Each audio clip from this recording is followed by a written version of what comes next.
કહું 14 આજે એટલે આજે મને ભૂતની ચૂંટણી કાપવા જવા દે હાલ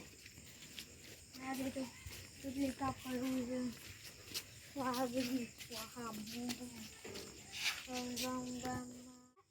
હાથ તો કાઢી દો તો મારે બધે ધ્યાન રાખીને આવું પડશે અરે બોલો લોખંડી શું હતી ને એ તો ખાવા જવું કરો એનું પાણી જો એ તો એના હાથ તો ભૂત બોલાવતું થશે